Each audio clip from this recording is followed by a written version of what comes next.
ओम पूर्णमदः पूर्णमिदं पूर्णात् पूर्णमुदच्यते पूर्णस्य पूर्णमादाय पूर्णमेवावशिष्यते।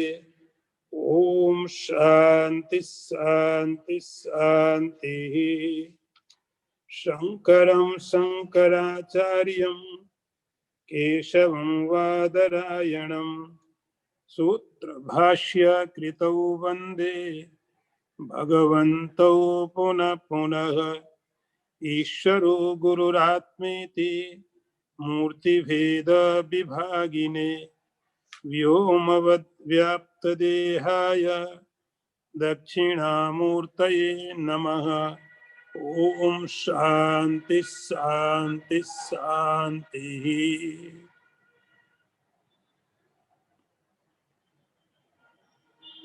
कर्मेन्द्रियै पञ्चभिरञ्चितोऽयं प्राणो भवेत् प्राणमयस्तु कोशः येन आत्मवान् मयोन्नपूर्णः प्रवर्तते सौ सकल क्रियासु।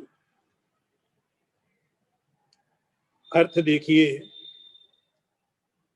5 प्राणों से युक्त यह प्राण ही प्राणमय कोश कहलाता है, जिससे यह युक्त अन्नमय कोश अन्न से सिर्फ तृप्त होकर समस्त कर्मों में प्रवृत्त होता है।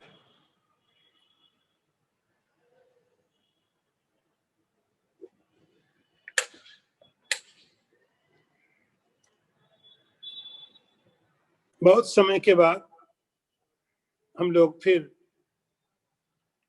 अपने मूल ग्रंथ पर आ गए। गुरु ने कहा था, आत्मा अनात्मा का विवेक करो। आत्मा अनात्मा का विवेक करने के लिए गुरु ने कहा, और इसलिए आत्मा के बारे में भी बता दिया गया, अनात्मा के बारे में भी बता दिया गया कि जिसका आपको विवेक करना है, आपको उन दोनों के बारे में मालूम होना चाहिए। गुरु ने आत्मा के बारे में बता दिया और अनात्मा के बारे में भी बता दिया था। इसी प्रक्रिया में अभी हम लोग पहला जो अन्नमय कोश था उसको हमने पूरा किया, लेकिन अन्नमय कोश पूरा करने के बाद फिर हम लोग थोड़ा रुक गए थे बीच में। रुकने के बाद रिवीजन सेशन हुआ और प्रश्नोत्तर हुए, चांटिंग हुई, एक लंबा समय व्यतीत हो गया। लेकिन फिर हम लोग अपने मूल रूप में आ गए।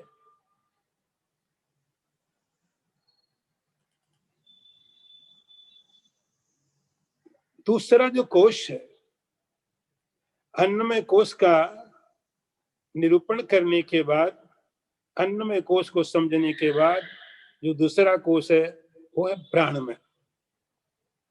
यही क्रम है, अन्नमय, प्राणमय, मनोमय, विज्ञानमय, आनंदमय। इस क्रम में जो दूसरा नंबर है वो है प्राणमय।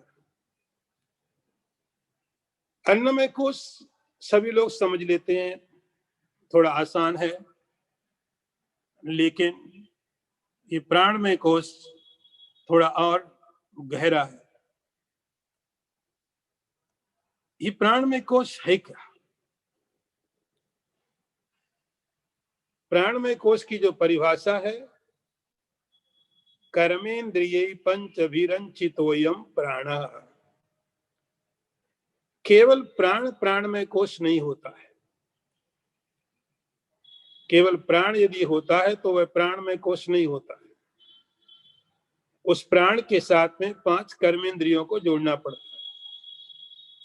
कर्मेन्द्रिय पंचभिरंचितोयम प्राण भवेत् प्राणमयस्तु कोश। तो प्राणमय कोश की परिभाषा दी, यह प्राण ही, ये प्राण ही प्राणमय कोश है, लेकिन अकेला प्राणमय प्राण कोश प्राण प्राणमय कोश नहीं है, उसके साथ में कर्मेंद्रिय लगानी पड़ेगी। तो कर्मेंद्रिय पंचभिरंचितोयम प्राणो भवेत् प्राणमयस्तु कोश। तो ये उसकी परिभाषा है कि प्राणमय कोश क्या है? प्राणेंद्रिय, प्राण और 5 कर्मेंद्रिय, ये उसका लक्षण है, ये उसकी परिभाषा हो गई। एन आत्मवान अन्नमयो अन्नपूर्ण। अब ये जो प्राणमय कोश है दूसरे नंबर का, इसकी आप परिभाषा याद रखना। इसकी परिभाषा है 5 कर्मेंद्रिय और प्राण, इन सब को दोनों को मिला देते हैं तब वो प्राणमय बनता है। प्राणमय का अर्थ प्राण की मात्रा ज्यादा, लेकिन अकेला प्राण नहीं है, प्राण के साथ में कर्मेंद्रिय है। तो इन दोनों का जो कॉम्बिनेशन है, दोनों का मिला हुआ जो रूप है, उसका नाम होता है प्राणमय कोश। एन आत्मवान अन्नमयो अन्नपूर्ण। अब ये प्राणमय कोश काम कहाँ करता है, कैसे करता है? ये आपका जो अन्नमय कोश है, शरीर, स्थूल शरीर, इस स्थूल शरीर को पूर्ण करता है। ये स्थूल शरीर को पूर्ण करता है। एन आत्मवान अन्नमयो अन्नपूर्ण। तो जो अन्नमय कोश है, जो पहला कोश है, ग्रोस बॉडी, स्थूल देह है, इस स्थूल देह को पूर्ण करता, पूरी तरह से भरता। तो शरीर के हर एक हिस्से के अंदर में ये प्राणमय जो कोश है, जो प्राण शक्ति है, शरीर के हर एक हिस्से में जाके रहती है। उसके बाद प्रवर्तते असौ सकल क्रियासु। तो ये जो शरीर है, जिसको अन्नमय कोश बोला गया, स्थूल शरीर, बिना प्राण के यह कुछ भी कर नहीं पाता है। इसलिए ये जो प्राण है, प्राण को हम लोग बोलते हैं लाइफ फोर्स। कि कुछ भी क्रिया करने के लिए, जैसे आपको गाड़ी चलानी है, तो गाड़ी चलाने के लिए आपको गाड़ी के अंदर में कुछ पेट्रोल डालना पड़ेगा, कोई फ्यूल डालना पड़ेगा, तो गाड़ी के अंदर ताकत आएगी। ऐसे ही शरीर के अंदर में जो स्थूल शरीर है, स्थूल शरीर तो जड़ है, वो कुछ नहीं कर सकता, हाथ कुछ नहीं कर सकते। तो वो जो 5 कर्मेंद्रिय हैं, उन कर्मेंद्रियों को कर्म करने के लिए जो शक्ति मिलती है, वो मिलती प्राण से। इसीलिए जिनके पास प्राणों की शक्ति कम होती है, वो लोग काम नहीं कर पाते। इसलिए प्राण की शक्ति को बढ़ाने के लिए योगी लोग प्राणायाम वगैरह करते हैं, कि प्राणों को बैलेंस करने के लिए, प्राणों को ठीक रखने के लिए योगी लोग प्राणायाम करते हैं। अब तो जैसे इस शरीर के अंदर में प्राणों का संचरण होता है, जैसे इस शरीर के अंदर में प्राण काम करना शुरू करते हैं, उसका परिणाम होता है हाथ हिलने लगते हैं, पांव चलने लगते हैं, हर एक इंद्रिय बाहर कर्मेंद्रिय और शरीर के अंदर में जो अंदर के सिस्टम है, वे सब भी काम करने लगते हैं। तो ये सब काम कराने वाला कौन है? वो प्राण। ये आत्मवान अन्नमयो अन्नपूर्ण। ये जो अन्नमय देह है, जो पहला कोश है, जिस कोश के बारे में आपने समझ लिया, सुन लिया है, उस अन्नमय कोश के अंदर ये प्राणमय कोश व्याप्त रहता है। जिस हिस्से को ये प्राणमय कोश व्याप्त नहीं करता है, वो हिस्सा शरीर में हिलने लायक नहीं बचता है, पैरालाइज हो गया। पैरालाइज हो गया मतलब प्राण काम नहीं कर रहे, तो प्राणों का काम ना होने से शरीर में पैरालाइज हो गया। एन आत्मवान अन्न पूर्ण। तो जैसे ही तो शरीर, इसकी परिभाषा आपको बताई, इसी परिभाषा होती है कि 5 कर्मेंद्रिय और प्राण, इन दोनों को मिला देते हैं तो ये बनता प्राणमय कोश। ये प्राणमय कोश जाके रहता कहाँ है? आपके शरीर के अंदर, पूरे शरीर में, पूरे शरीर के अंदर। जब आपने प्राण के बारे में पढ़ा था तो प्राण किस प्रकार से काम करता है, किस तरह से हमारे शरीर को शक्ति देता है, अलग अलग रूप लेकर के, अलग अलग नाम लेकर के ये प्राण किस तरह शरीर को जीवन देता है, तो ये बात समझ में आई थी। प्रवर्ततेषु सकल क्रियासु, प्रिय प्राण के कारण ये शरीर है, जो जड़ है वो शरीर काम करने लगता है। अनेक प्रकार से काम शरीर के जो होते हैं वो सब प्राण के कारण करता है। तो ये हो गया प्राणमय कोश। अब इस प्राणमय कोश दूसरा स्टेप है, दूसरा स्टेप। पहला अन्नमय था, अन्नमय कोश के ऊपर आपने बहुत विचार किया, शंकराचार्य जी ने बहुत बताया, उस पर विचार किया और साधक को ये बात समझ में आई, अन्नमय जो कोश है, स्थूल जो शरीर है वो आत्मा नहीं है। ये बात समझ गया। तब दूसरा स्टेप आता है प्राण। यदि मैं अन्नमय कोश स्थूल शरीर नहीं हूं तो मैं हूं क्या? अभी रियलाइजेशन तो हुआ नहीं, रियलाइजेशन हुआ नहीं तो मैं हूं क्या? तब अगला स्टेप आता प्राण में। फिर ऐसा लगता है कि जो प्राण कोई मैं हूं, जिसके आने से शरीर में जीवन मालूम पड़ता है, जिसके जाने से शरीर मृत मालूम पड़ता है। तो प्राणों का आना और जाना, हम अपने को प्राण के साथ में जोड़ देते। तो मैं क्या हूं? प्राण, शक्ति हो, ऊर्जा, एनर्जी हो।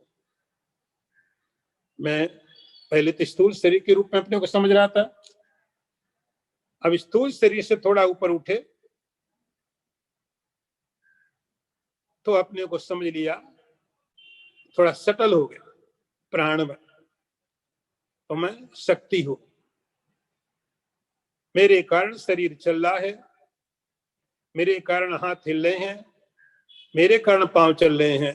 मैं हाथ नहीं, वो बात तो क्लियर हो गई, लेकिन जिस कारण से हाथ हिल रहा है वो शक्ति में, जिस कारण से पांव चल रहे हैं वो ताकत में, जिस कारण से शरीर का हर एक हिस्सा काम कर रहा, वो ताकत में। ऐसा दूसरा आइडेंटिफिकेशन अध्यास प्रारंभ होता है।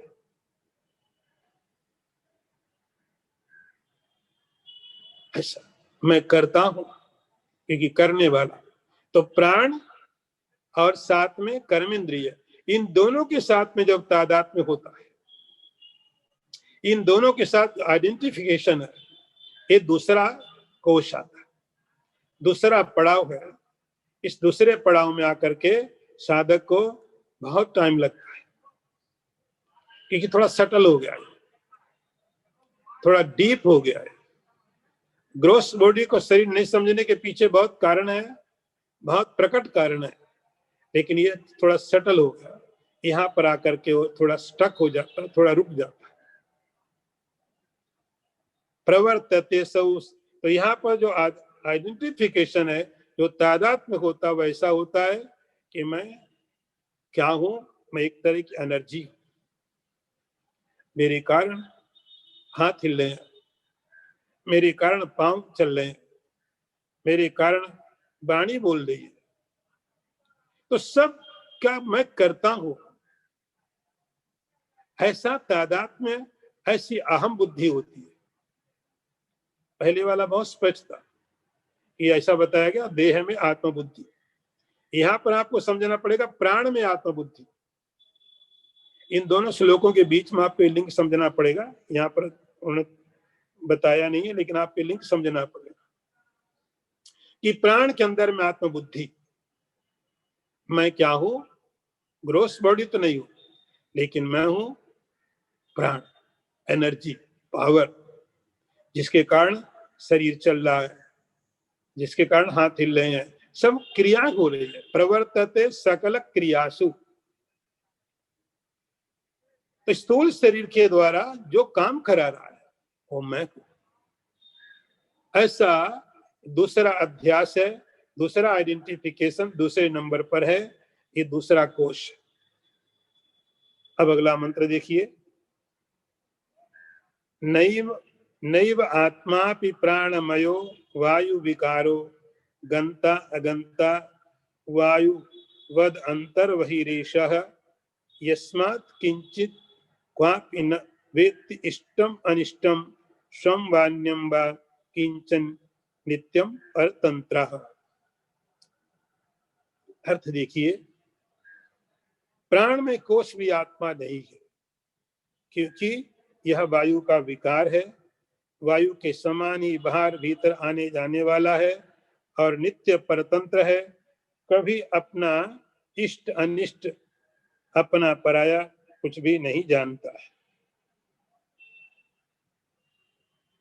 तो अब दूसरा आइडेंटिफिकेशन हुआ कि मैं क्या हूं, स्थूल शरीर तो नहीं हूं लेकिन मैं प्राण हूं, एनर्जी हूं, ऊर्जा हूं।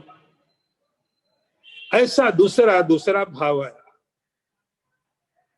इसको बोलेंगे प्राण में कोश के साथ में आइडेंटिफिकेशन। प्राण में कोश के साथ में अपने को एक रूप मान लिया कि मैं प्राण हूं।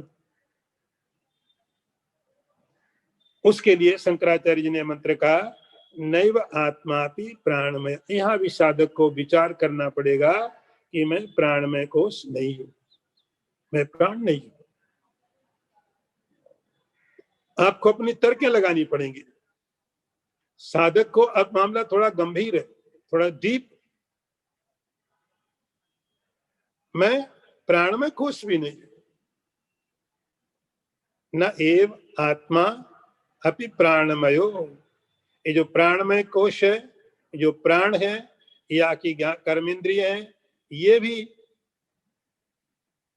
आत्मा नहीं है, ये भी मेरा स्वरूप नहीं, ये भी मैं नहीं, ये भी मेरा नेचर नहीं है। क्यों नहीं? तर्क देखो, वायु विकारा,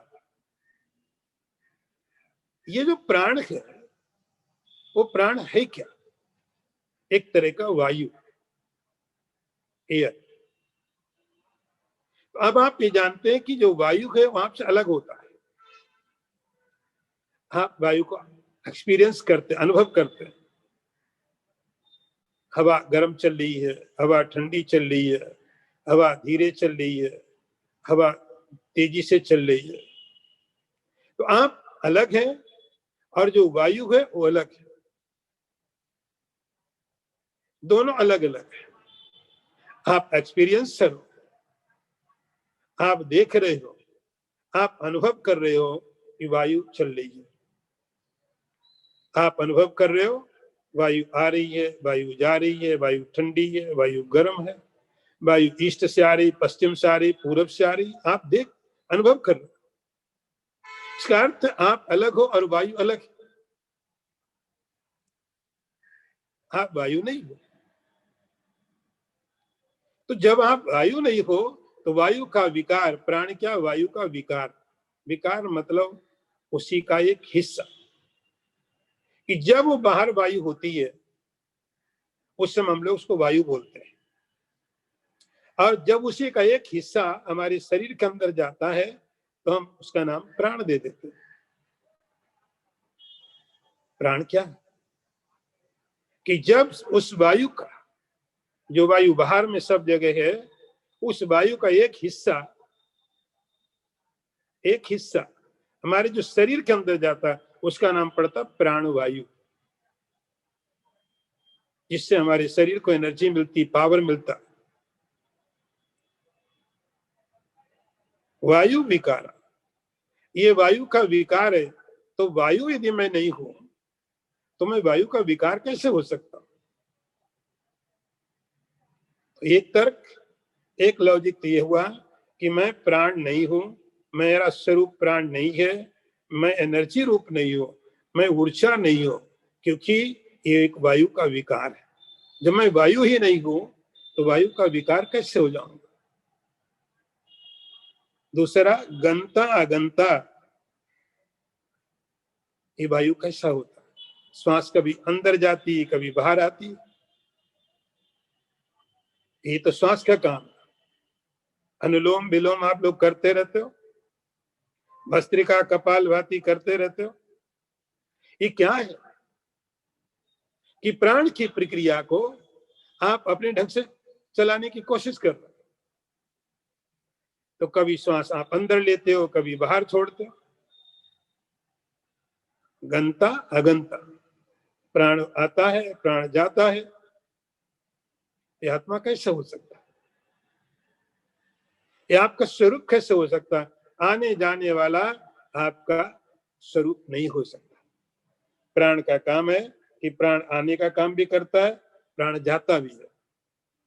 तो गंता अगंता वायुवत अंतर बहिर, ये प्राण का और कारण देखो, आपके अंदर भी रहता है, बाहर भी जाता है। आप श्वास अंदर लेते हो, श्वास बाहर छोड़ते हो। आत्मा, आपका नेचर ऐसा नहीं हो सकता कभी आपके अंदर रहे, कभी साथ रहे, कभी बाहर घूमने चला जाए। आपका जो स्वरूप है, आपका जो नेचर है, कभी आपको छोड़ के कैसे जाएगा? बर्फ का जो नेचर है, जो ठंडापन है, वो बर्फ को छोड़ के कहीं घूमने चला जाएगी। बर्फ यहाँ रहे, थोड़ा नेचर बाहर घूमने चला गया। आग का स्वभाव है गर्म, कभी आग यहाँ रह जाए, उसकी गर्मी कहीं बाहर घूमने निकल जाए। लेकिन प्राण ऐसा करता है। गंता अगंता वायुवद अंतर बही, ये प्राण कभी अंदर होता है, कभी बाहर होता है, आने जाने का काम करता है।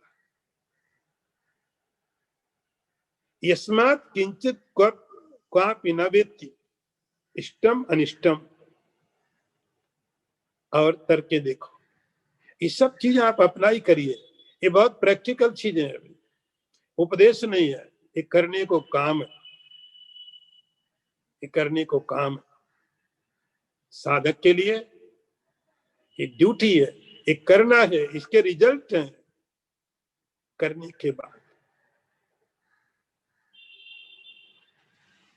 किंचित न वेत्ति क्वापि न किंचित वेत्ति, क्या जो प्राण है ये कुछ समझता है? इसको कोई ज्ञान भी है? ये मेरा है, ये मेरा नहीं है? अभी जो प्राण आपने लिया, आपके अंदर में प्राण वायु था, वो आपका है?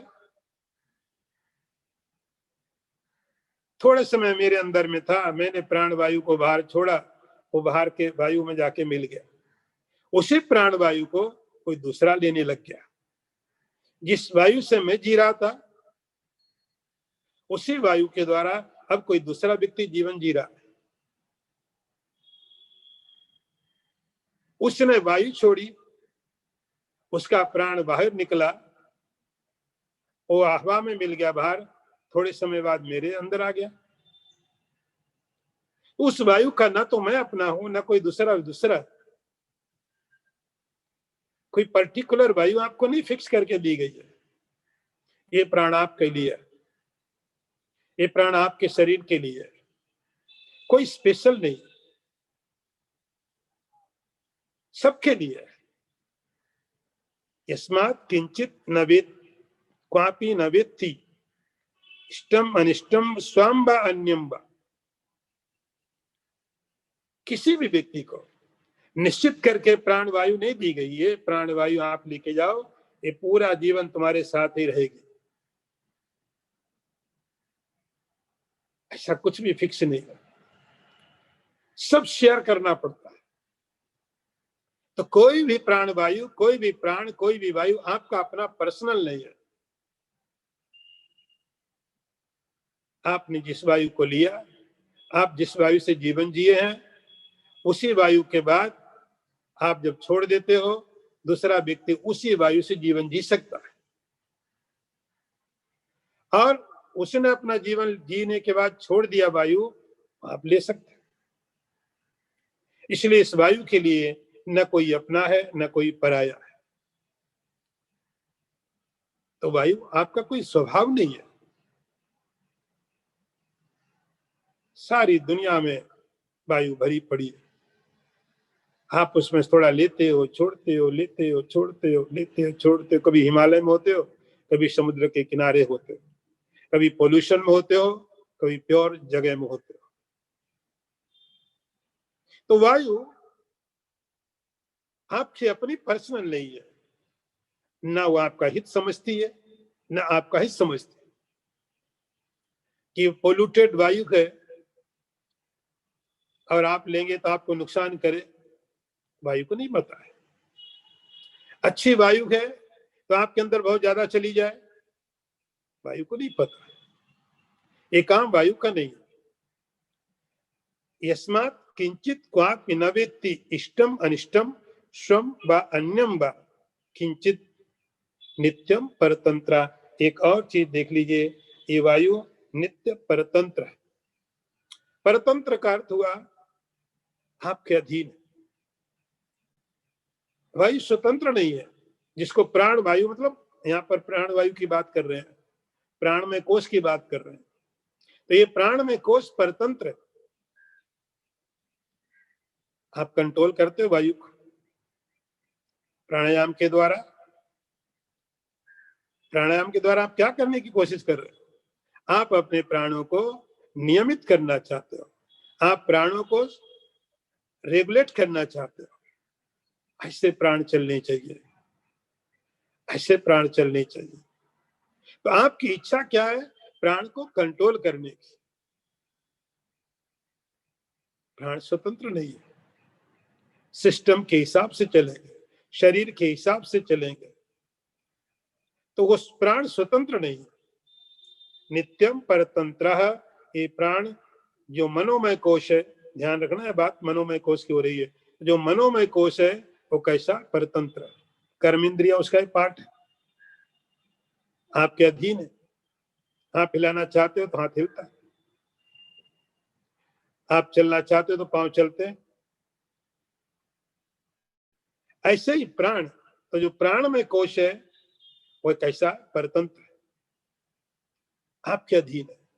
और जो आपका रियल नेचर है वो स्वतंत्र है। इसलिए ये स्वतंत्र, ये परतंत्र दोनों एक नहीं हो सकते। स्वतंत्र अलग होगा, परतंत्र अलग होगा, दोनों अलग अलग है।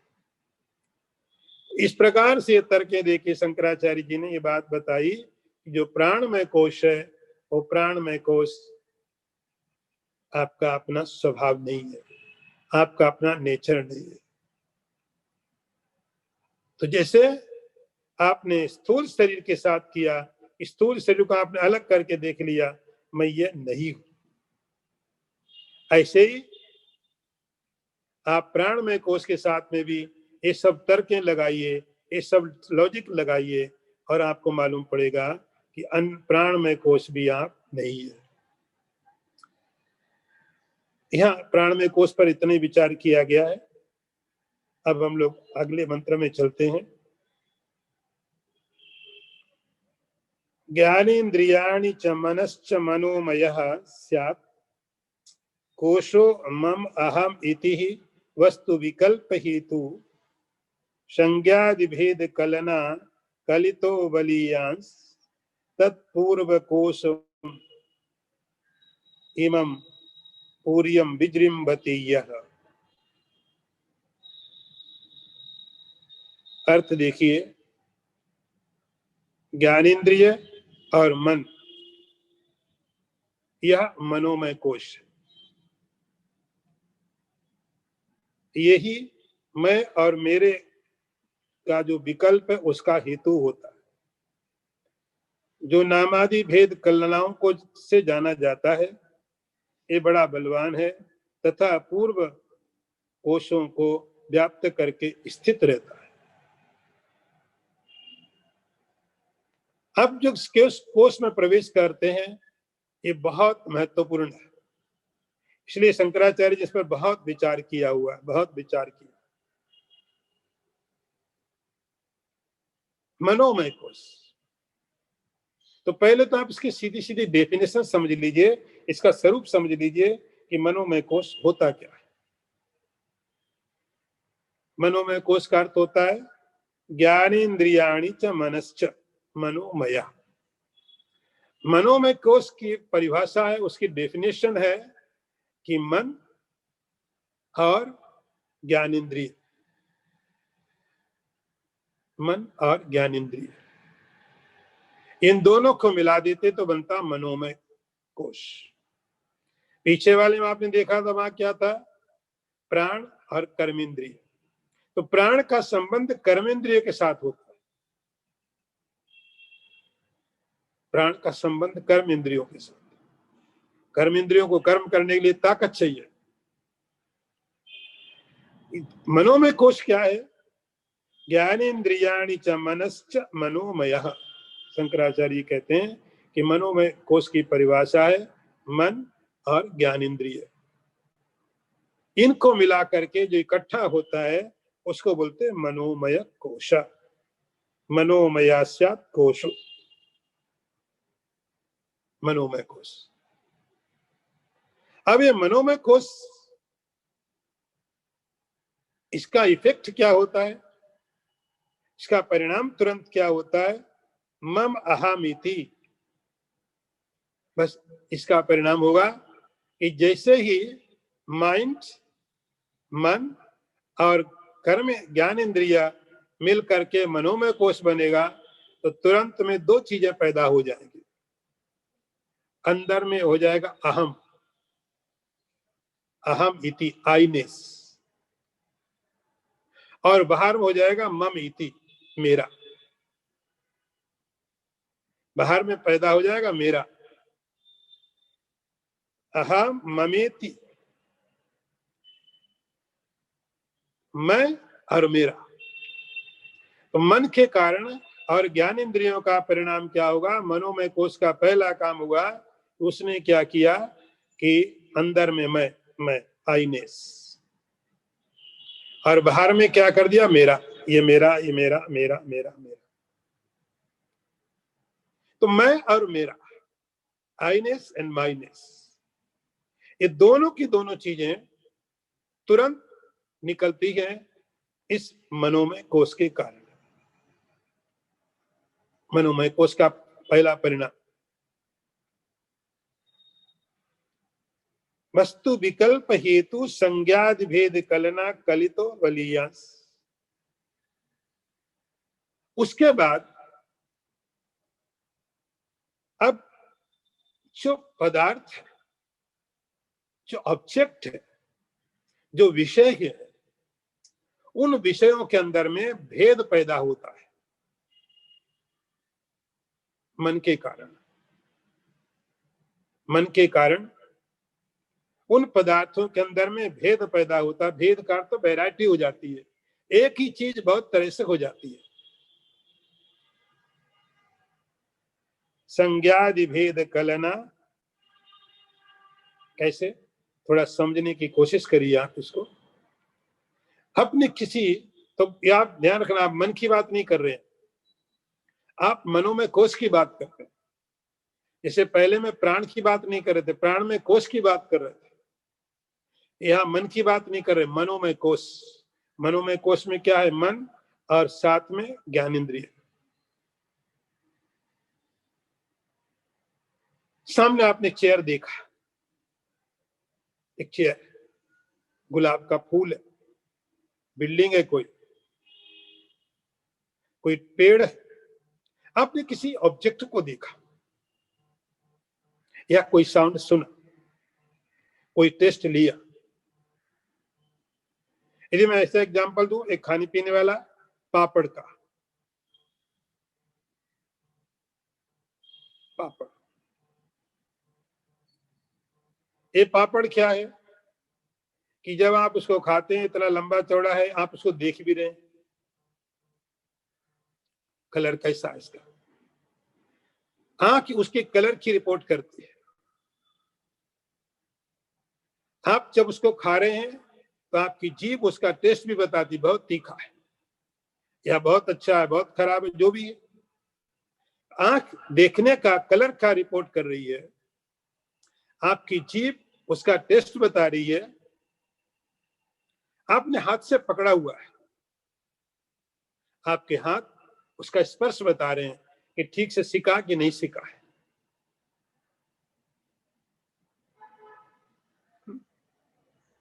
सिका है कि नहीं, तो कड़क है कि नहीं, तो आप स्पर्श भी उसी समय अनुभव कर रहे हैं। तो उसका रूप भी देख रहे हैं आप, उसका टेस्ट भी ले रहे हैं। अच्छा, अब वो जब पापड़ आपने खाया, टूटा, टूटने के बाद आवाज भी कड़कड़ की, वो भी आप सुनते हो। आपके साथ में टेबल में दूसरा आदमी बैठा, वो भी सुनता है। तो आप उसका रूप भी देख रहे हो आंखों से, और जो आपकी स्मेल है, कहते बहुत अच्छी स्मेल, बहुत अच्छी इसकी है, बहुत अच्छी स्मेल आ रही है इसमें। तो पांचों चीजें उस एक पापड़ के अंदर में, आप उसका कलर भी देख रहे हो, आंखें भी काम कर रही हैं, कान भी काम कर रहे हैं, नाक भी काम कर रही, जीभ भी काम कर रही, और त्वग इंद्रिय आप कहते बहुत कड़क है। तो पांच के पांचों इंद्रिय एक साथ में वहां पापड़ के साथ काम कर रही है। उसका रूप, रस, गंध, शब्द, स्पर्श, सब चीजें आप देख रहे हो। चीजें कितनी वहां पर? एक पापड़ है, लेकिन उसको देखने के, उसको जानने के लिए, उसका एक्सपीरियंस करने के लिए आपका साधन अलग अलग है, अलग अलग साधन। आंख अपनी तरफ से बताएगी, कान अपनी तरफ से बताएंगे, हाथ अपनी तरफ से बताएंगे। इसका नाम क्या बोले? पापड़।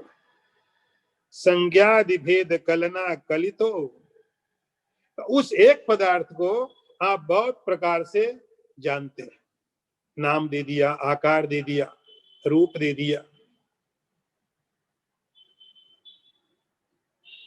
बलियास, अरे बहुत बलवान है, बहुत शक्तिशाली है, बहुत स्ट्रॉन्ग है, इस पर तो कुछ कहने की जरूरत ही नहीं है। एक ही चीज को तो मन पहले क्या करता है, मनोमय कोश पहले क्या करता, एक ही चीज को दो भागों में बांट देता, अंदर और बाहर। अंदर वाले भाग हिस्से को आइनेस करके बोल देता है अहम, बाहर वाले को माइंड, मेरा। उसका जो माइंड है, मेरा है, उस मेरे के साथ भी वो क्या करता है, नाम दे देता है, रूप दे देता है, पांच तरह से उस पर अप्रोच करता है। तो उन पदार्थों के अंदर में बहुत प्रकार के भेद पैदा हो जाते हैं। बलियांश पूर्व कोश, तत्पूर्व कोशम, और जिसके पहले पहले के जो कोश है, उन कोशों में रहता किधर? मनोमय कोश। मनोमय कोश, ग्रॉस बॉडी तो मालूम पड़ गया, प्राण भी आप थोड़ा समझ गए, प्राण को भी थोड़ा थोड़ा अनुभव करते। कई लोग श्वास को देखने की कोशिश करते हैं, दिखाई तो क्या पड़ना है श्वास ने, क्योंकि तो वायु विकार है, दिखाई पड़। अब केवल एक फीलिंग ले सकते, कोई बहुत सावधानी के बाद एक फीलिंग मिल सकती है।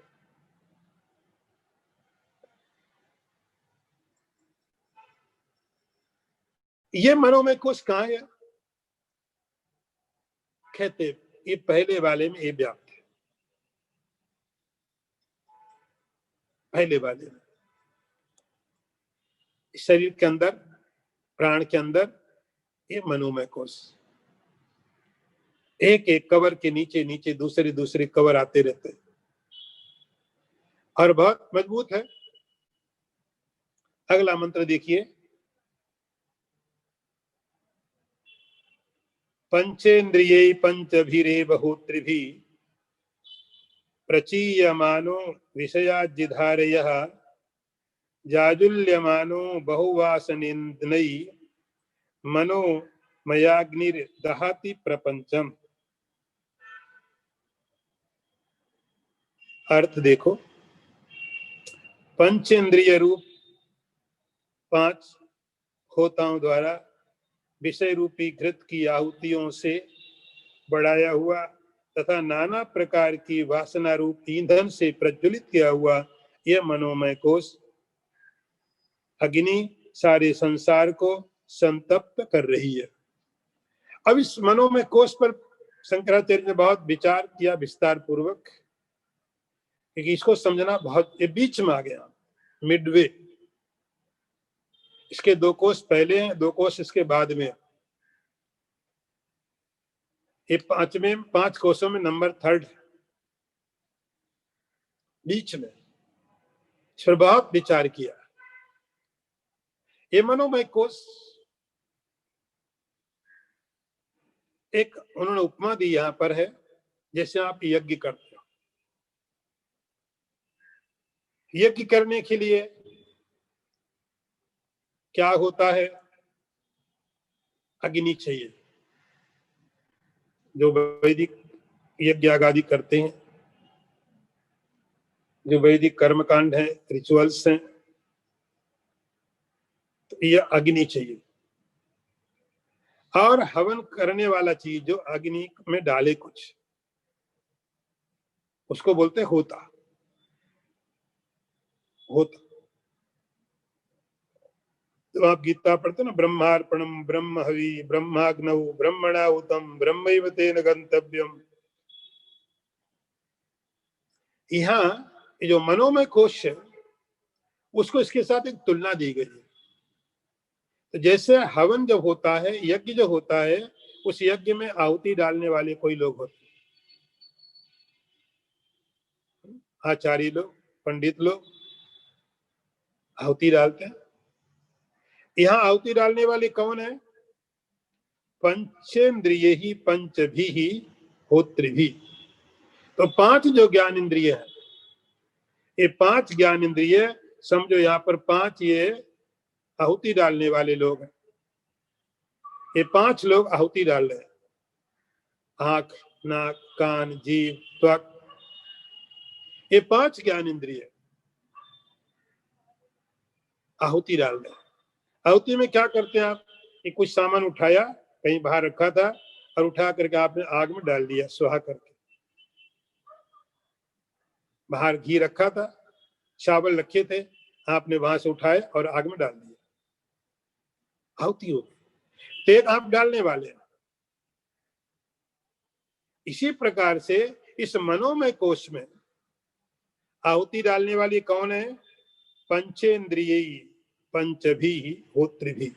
ये जो 5 ज्ञान इंद्रिय हैं, ये 5 ज्ञान इंद्रिय इसमें आहुतियां डालने का काम कर रहे हैं। 5 ज्ञान इंद्रिय, पंचेंद्रिय ही पंचभीरेव होत्रिभी।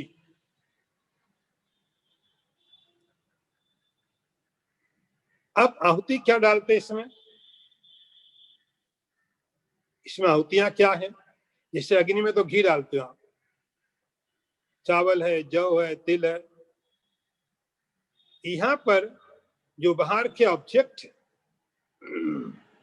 बाहर के जो पदार्थ हैं, उन पदार्थों की इमेज लेकर के, उन पदार्थों का प्रतिबिंब लेकर के ये इंद्रियां मनोमय कोश में जाके डालती। बाहर कोई कलर है, आंख ने देखा, आंख का कोई मतलब नहीं उस कलर के साथ, आंख का काम देख करके सीधे नीचे दे देने का। कोई भी कलर आंख अपने में नहीं रखती, कोई भी टेस्ट जीभ अपने में नहीं रखती। तो जो भी रूप, रस, गंध, जो कुछ भी मिला बाहर से, तो जितने बाहर के ऑब्जेक्ट हैं, जितने बाहर के पदार्थ हैं, उन पदार्थों का प्रतिबिंब, उनकी इमेज लेकर के ये ज्ञान इंद्रिय क्या करती हैं? उनको दे देती है। प्रतीचमानो विषयाज्य धारय, जैसे घी की धारा डाली जाती है, इसकी धारा डाली जाती है, आहुति दी जाती है, इसी प्रकार से ये ज्ञान इंद्रिय हमेशा ही इसमें रूप का, रस का, गंध का ये आहुतियां डालती रहती है, उससे अग्नि और बढ़ती रहती है। इस अग्नि में आप ज्वलनशील पदार्थ डालते हो, अग्नि के अंदर में आपने ज्वलनशील पदार्थ डाले तो घी डाल दिया, प्रचीयमानो विषय आज्य धारया जाजुल्यमानो बहु वासन ईंधनई। और जब आप अग्नि प्रज्वलित करते हो हवन के लिए तो उसमें नीचे छोटी छोटी लकड़ी रखनी पड़ती है। वो छोटी छोटी लकड़ी जो अग्नि को पकड़ लेती, उसके बाद तब घी डालते हैं। लेकिन पहले छोटी छोटी लकड़ी, हवन सामग्री, उसमें कुछ चीजें डालो जिससे आग जले। ये मनोमय कोश में उन लकड़ियों का काम कौन करता है? बहुवासना भी, बहुत बहुत जन्मों की जो वासनाएं पड़ी है, बहुत बहुत जन्मों के जो संस्कार पड़े हुए हैं, बहुत बहुत जन्मों की जो इच्छाएं पड़ी है, डिजायर्स, ये सब लकड़ी का काम करता है। इनको आग पकड़ती, जैसे आग को जलाने के लिए आप छोटी लकड़ी डालते हो, ऐसे ही ये मनोमय अग्नि में, ये मनोमय अग्नि में क्या होता है? वो जो आग है जलाने के लिए लकड़ी का काम करती कौन? वासना, इच्छाएं, डिजायर्स, जो हमने बहुत पहले से हमारे अंदर भरे पड़े, वो सब इच्छाएं इस मनोमय कोश को तैयार करते हैं। इसीलिए बहुवासनाधि ईंधन, ये उसका ईंधन है। इस प्रकार की जो मनोमय अग्नि है, दहती प्रपंचम, ये प्रपंच रूपी यूनिवर्स, सुख दुख हानि लाभ, ये सब जो चीजें चल रही हैं, इसका कारण क्या है? मनोबल। ये अग्नि, अग्नि का रूप दिया इन्होंने यहाँ पर कि जैसे वो अग्नि सब चीजों को जलाती है, ऐसे ही यहाँ पर जो मनोमय कोश है ये समस्त प्रपंच को जला रहा। मनोमय कोश के द्वारा 5 ज्ञानेंद्रिय, पंच और मन, ये मिल करके जो मनोमय कोश बना है, इस मनोमय कोश में जो जैसे जैसे ज्ञान इंद्रिय चीजें डालती रहेंगी और जलता रहेगा। जैसे आग को आप घी डाल के नहीं बुझा सकते और पकड़ेगा, ऐसे ही ये मनोमय जो कोश है उसमें आप जितनी चीजें मन की डिमांड पूरी करोगे और बढ़ता रहेगा और बढ़ता रहेगा और बढ़ता रहेगा। अगला मंत्र देखिए, नई अस्त विद्या मनसोतिरिक्ता मनो हि अविद्या भवबंध हेतु तस्मिन् विनष्टे सकलम विनष्टम विजृंभतेस्मिन् सकलम विजृंभते। अर्थ देखिए, मन से अतिरिक्त अविद्या और कुछ नहीं, मन ही भव बंधन का हेतुभूत अविद्या है। उसके नष्ट होने पर सब नष्ट हो जाता है, उसी के जागृत होने पर सब कुछ प्रतीत होने लगता है। क्योंकि ये कोश बहुत महत्वपूर्ण है अध्यात्म के साधकों के लिए, तो बहुत ही महत्वपूर्ण है। यहीं से शुरू होता है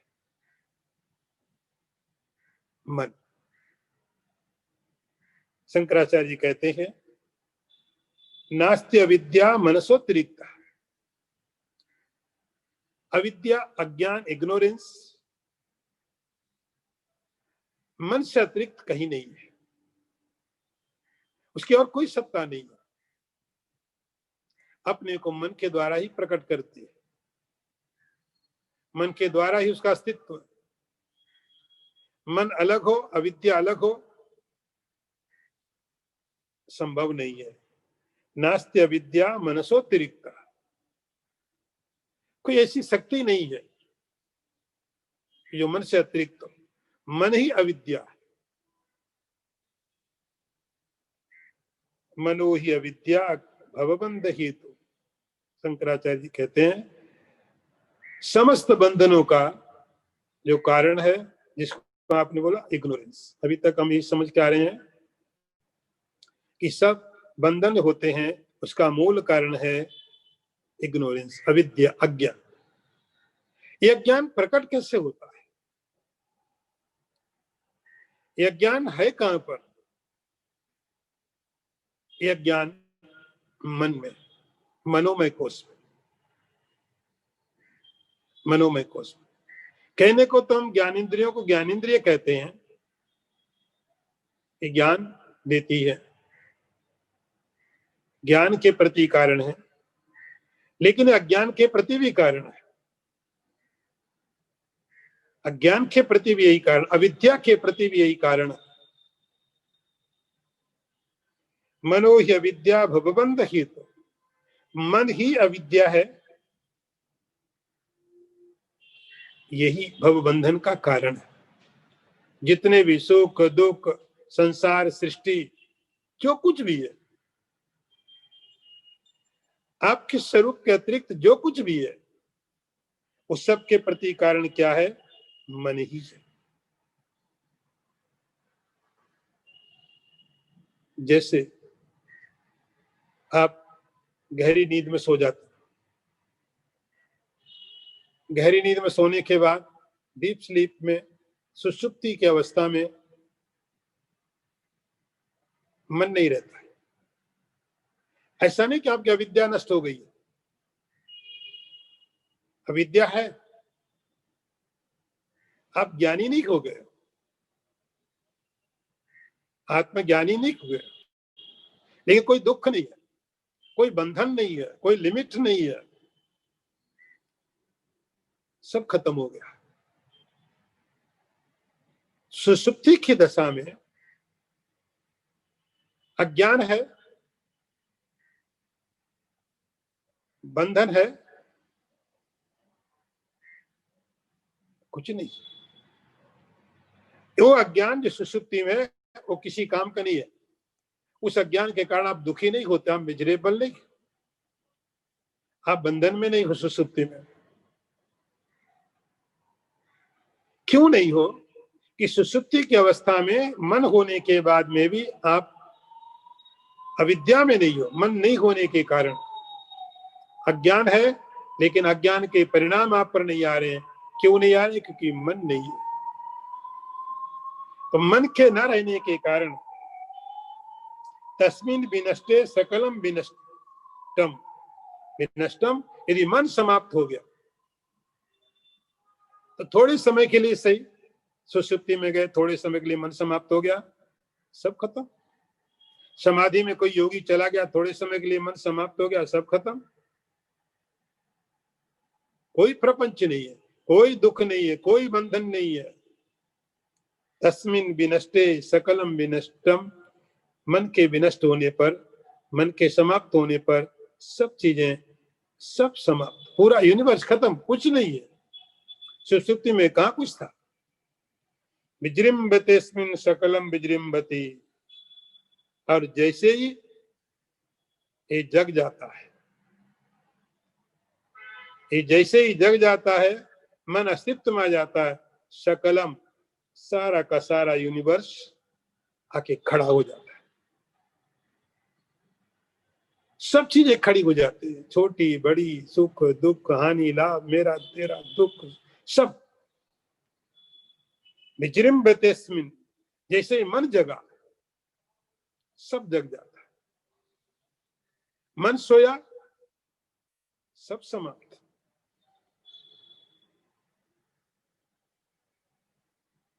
इसीलिए तो पूरा का पूरा जो यूनिवर्स है, पूरी की पूरी जो सृष्टि है, वो किससे चलती है? मन के द्वारा। इसलिए कोशिश लोग करते हैं किसी भी तरह से मन को कंट्रोल करो, किसी भी तरह से मन के पार जाओ, किसी भी तरह ऐसी अवस्था में जाओ जहां मन नहीं है, अमनी भाव, no mind state, beyond of mind. ये बहुत सारे शब्द हैं कि साधक कोशिश करता है कि किसी भी तरह से मन के ऊपर जाओ। जैसे ही मन प्रसुप्त हुआ, जैसे ही मन सोया, पूरा यूनिवर्स आपके लिए तो नहीं बचा। दूसरे अनुभव करें, वो आपका प्रॉब्लम नहीं है। दूसरे अनुभव करें, उनके लिए यूनिवर्स होगा, आपके लिए तो नहीं। इसीलिए साधक मन के ऊपर में काम करते हैं। मन के ऊपर में काम करके किसी तरह से मन को आप कंट्रोल करो, मन को खत्म करो, मन को दबाओ, मन को सुधारो।